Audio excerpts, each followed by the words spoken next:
آواز جرس کے سامعین کی خدمت میں محمود احمد کا سلام و آداب۔ بسم اللہ الرحمن الرحیم۔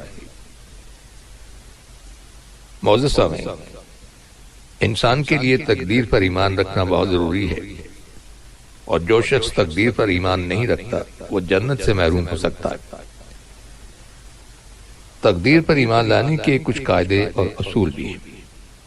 سب سے پہلی بات تو یہ ہے کہ قضاء و قدر پر ایمان لانا مسلمان کو اپنے رب پر توکل کرنے والا بنا دیتا ہے۔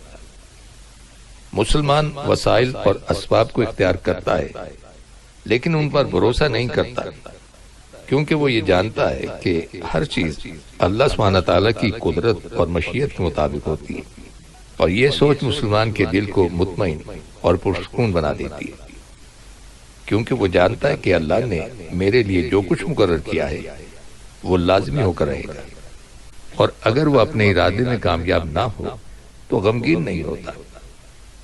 جو چیز وہ طلب کر رہا تھا، جو کام ہونا چاہیے تھا، اگر وہ نہیں ہوا تو وہ غمگین نہیں ہوتا، کیونکہ اللہ نے ایسا لکھا نہیں تھا۔ تقدیر پر اس کا ایمان اور گہرا ہو جاتا ہے۔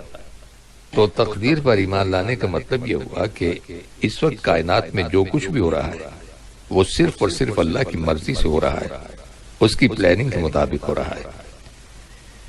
ایک بزرگ کہتے ہیں کہ اللہ کی تقدیر پر راضی ہونا بہت بڑی نعمت ہے، اور جو شخص تقدیر پر راضی رہتا ہے تو اللہ سبحانہ تعالیٰ اس کے دل کو امن اور سکون عطا فرماتا ہے۔ انسان جب تقدیر پر ایمان لاتا ہے تو اس کی زندگی میں راحت اور کشادگی آتی ہے۔ حضرت ابن مسعود رضی اللہ تعالیٰ عنہ کہتے ہیں کہ اللہ نے اپنے انصاف اور علم کی وجہ سے راحت اور کشادگی کو یقین اور رضا میں رکھا ہے، اور غم اور پریشانی کو شک اور ناراضگی میں رکھا ہے۔ یعنی جو لوگ تقدیر پر ایمان لے آتے ہیں تو وہ راحت بھری اور پرسکون زندگی گزارتے ہیں، اور جو لوگ تقدیر کو تسلیم نہیں کرتے وہ مسلسل غم اور پریشانی کا شکار رہتے ہیں۔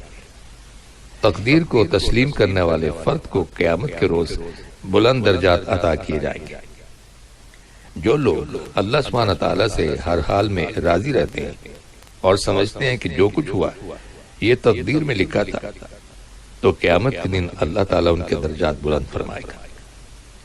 جیسا کہ آپ جانتے ہیں کہ کوئی بچہ ایسا پیدا ہو جاتا ہے جسے کوئی دائمی بیماری لاحق ہو، چل نہ سکتا ہو، بول نہ سکتا ہو، بہرا ہو، یعنی اسے کسی قسم کی معذوری ہو، تو والدین خاص طور پر ماں رنج و غم میں مبتلا رہتی ہے۔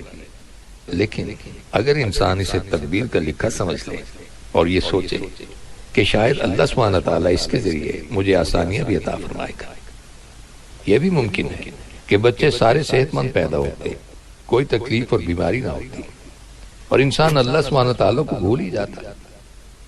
اب ایک بچے کی بیماری کی وجہ سے اللہ سبحانہ تعالیٰ نے شکر کی نعمت عطا کر دی، اور بچے کی وجہ سے آپ نے جو تکلیف اٹھائی اس کی بنا پر آخرت میں آپ کے درجات اتنے بلند ہوں گے کہ آپ تصور بھی نہیں کر سکتے۔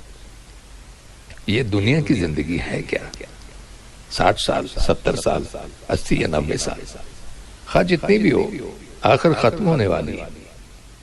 تو مصیبتوں کے حوالے سے بھی انسان کو تقدیر پر ایمان رکھنے میں کچھ چیزوں کا لحاظ رکھنا چاہیے۔ سب سے پہلی بات یہ ہے کہ اللہ سبحانہ تعالیٰ کا علم ہر چیز پر محیط ہے۔ یعنی تقدیر کے معاملے میں پہلا اصول کیا ہے؟ اس بات پر ایمان لانا کہ اللہ تعالیٰ کا علم ہر چیز کو گھیرے ہوئے ہے۔ اللہ تعالیٰ غائب کو، ظاہر کو، ہر چیز کو جانتا ہے، اور اس سے کوئی چیز چھپی ہوئی نہیں ہے۔ وہ تو انسان کے سینوں میں پیدا ہونے والے وسوسوں تک کو جانتا ہے۔ اس کائنات میں ہونے والا ہر خیر اور شر اللہ تعالیٰ کی مشیت سے ہوتا ہے، اس کے اذن کے بغیر نہیں ہوتا۔ تو پھر انسان پر اگر کوئی مشکل آن پڑے تو اس کے حل کے لیے اللہ ہی سے رجوع کرنا چاہیے، اللہ کی طرف لوٹنا چاہیے، اس سے دعائیں مانگنی چاہیے، اس سے آہوزاری کرنی چاہیے، کیونکہ مشکلات کو وہی ٹال سکتا ہے۔ اللہ کے اذن سے جو مصیبت نازل ہوتی ہے اسی کے اذن سے وہ ختم بھی ہوتی ہے، لہذا ہمارا کام اس کو راضی کرنا ہے۔ تو یوں انسان اسباب تلاش کرنے کی بجائے اپنے رب کی طرف لوٹتا ہے۔ یاد رکھیے کہ اللہ تعالیٰ کا ہر فیصلہ، چاہے وہ بیماری کا ہو یا صحت کا، مالی خوشحالی کا ہو یا تنگی کا، اس کی حکمت اور مصلحت پر مبنی ہوتا ہے، کیونکہ اللہ تعالیٰ نے کوئی چیز بے مقصد پیدا نہیں کی۔ وہ جانتا ہے کہ کس شخص کو کس جگہ پر کیا چیز چاہیے۔ بعض اوقات ایسا ہوتا ہے کہ انسان اللہ تعالیٰ کی بہت نعمتیں پا کر غافل ہو جاتا ہے اور بگڑ بھی جاتا ہے، تو اللہ تعالیٰ کو معلوم ہے کہ اس شخص کو یہ نہیں ملنا چاہیے، کیونکہ یہ غافل ہو جائے گا، مجھ سے دور ہو جائے گا اور اپنی آخرت خراب کر بیٹھے گا۔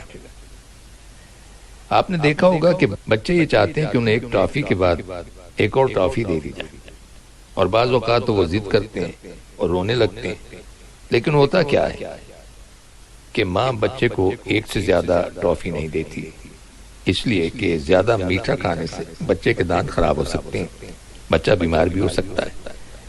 لیکن بچے کو تو اس بات کی سمجھ ہی نہیں آتی، تو ہم سب کو بھی سمجھ نہیں آتی کہ اللہ سبحانہ تعالیٰ نے کوئی چیز ہم سے کیوں روکی ہوئی ہے، جو چیز ہم مانگتے ہیں اور چاہتے ہیں وہ ہمیں کیوں حاصل نہیں ہو رہی۔ ایک بات یاد رکھیے کہ بظاہر نظر آنے والے شر میں بھی خیر ہو سکتی ہے، اور شر کے فیصلے میں خیر چھپی ہوئی ہوتی ہے۔ قرآن حکیم میں ارشاد باری تعالیٰ ہے جس کا مفہوم ہے، ہو سکتا ہے ایک چیز کو تم سب ناپسند کرو اور وہی چیز آپ کے حق میں بہتر ہو، اور ایک چیز کو تم بہت پسند کرتے ہو اور وہ تمہارے حق میں اچھی نہ ہو۔ اللہ جانتا ہے اور تم نہیں جانتے۔ یہ بھی دیکھنے میں آیا ہے کہ بعض اوقات کوئی چھوٹی سی تکلیف آ جاتی ہے اور ہم پریشان ہو جاتے ہیں، لیکن اصل میں وہ کوئی بڑی تکلیف کو روکنے کا سبب بن جاتی ہے اور ہمیں پتہ نہیں ہوتا۔ ہم کہتے ہیں یہ تکلیف کیوں آ گئی؟ اصل میں ہمیں کسی بڑی تکلیف کا سامنا کرنا تھا، لیکن چھوٹی تکلیف میں مبتلا کر کے اللہ تعالیٰ نے ہمیں بڑی تکلیف سے بچا لیا۔ مثال کے طور پر بعض اوقات انسان کسی بیماری میں مبتلا ہو جاتا ہے اور اس کا علاج کرنے سے انسان اس بڑی بیماری سے محفوظ ہو جاتا ہے جو پیچھے آ رہی تھی، اس کا بھی ساتھ ہی علاج ہو جاتا ہے۔ ہمیں معلوم ہونا چاہیے کہ اللہ تعالیٰ جو چاہتا ہے وہ کرتا ہے، اس لیے کہ وہ مالک ہے، لیکن یاد رکھیے کہ ہمارا مالک اللہ سبحانہ تعالیٰ ظلم نہیں کرتا، وہ کسی پر ظلم نہیں کرتا، وہ اپنی مخلوق سے بے حد پیار کرتا ہے۔ اللہ تعالیٰ بہت رحم کرنے والا ہے، وہ ہمارے والدین سے بڑھ کر ہم سے محبت کرتا ہے، ہمیں اس سے ہر وقت رحم مانگنا چاہیے۔ ایک اور اہم بات یہ ہے کہ اللہ تعالیٰ نے دنیا میں یہ قاعدہ بنایا ہے کہ یہاں کے حالات بدلتے رہتے ہیں، نہ رات ہمیشہ کے لیے ہے اور نہ دن ہمیشہ کے لیے ہے، تبدیلی آتی رہتی ہے اور سب کے لیے آتی ہے۔ تو ہمیں کرنا کیا چاہیے؟ ہمیں اللہ کی تقدیر پر صبر اور شکر کرنا چاہیے، یہی ہماری زندگی کا راز ہے۔ قرآن حکیم میں ارشاد باری تعالیٰ ہے، صبر اور نماز کے ساتھ مدد طلب کرو۔ اب یہاں ایک سوال پیدا ہوتا ہے کہ تقدیر میں لکھی مصیبت آ گئی تو اس سے چھٹکارا کیسے حاصل کیا جائے؟ جیسا کہ آج کل کورونا وائرس کی وجہ سے لوگ گھروں سے باہر نہیں جا رہے، اور جیسا کہ آپ جانتے ہیں کہ یہاں قطر میں حالات نسبتاً بہت بہتر ہیں، لیکن دوسرے ممالک میں تو لاک ڈاؤن اور کرفیو کی وجہ سے لوگ گھروں میں بند ہیں۔ اب کورونا کی وبا ختم ہوگی تو گھروں سے نکلیں گے، تو یہ گھروں میں بند رہنے کی جو مشکل درپیش ہے یہ تو جائے گی اپنے وقت پر۔ اس سلسلے میں ہمیں بے صبری کا مظاہرہ نہیں کرنا چاہیے، کیونکہ گھبراہٹ سے واویلا کرنے سے مشکل دور نہیں ہوتی۔ ان حالات میں انا للہ و انا الیہ راجعون کا ورد کرتے رہیے اور اللہ تعالیٰ سے اپنے صبر کے اجر کی امید رکھیے، کیونکہ بے صبری اللہ کو ناراض اور شیطان کو خوش کرے گی۔ اور جب تک کوئی مصیبت باقی رہے اپنے رب کو یاد کرتے رہیے، دل ہی دل میں اسے پکارتے رہیں، اس کا ذکر کرتے رہیں، تو آپ کے دل میں اللہ تعالیٰ کی محبت میں اضافہ ہوگا اور آپ کو سکون حاصل ہوگا۔ ہمیں مصیبت کو بھی اللہ سبحانہ تعالیٰ کی رحمت سمجھنا چاہیے کہ یہ اس نے ہمیں برباد کرنے کے لیے نہیں بھیجی، بلکہ اس لیے بھیجی ہے کہ ہم عاجزی اختیار کریں۔ یہ بات یاد رکھیے کہ مصیبتیں اور بیماریاں انسان کے گناہوں کو مٹا دیتی اور اللہ تعالیٰ کے ہر فیصلے میں بھلائی ہوتی۔ نبی اکرم صلی اللہ علیہ وسلم کا ارشاد ہے کہ اللہ جس کے ساتھ بھلائی کا ارادہ کرتا ہے اسے مصیبت میں مبتلا کر دیتا ہے۔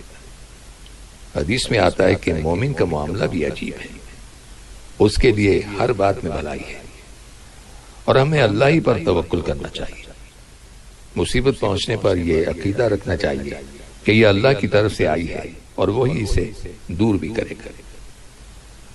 اور سامعین، ان کلمات کے ساتھ ہی ہمارے آج کے پروگرام کا وقت بھی اب ختم ہوتا ہے، اس دعا کے ساتھ کہ اللہ تعالی ہم سب کو صراط مستقیم پر چلنے کی توفیق عطا فرمائے، آمین۔ آئندہ ملاقات تک کے لیے محمود احمد کو اجازت دیجیے، اللہ حافظ۔ آواز جرس کی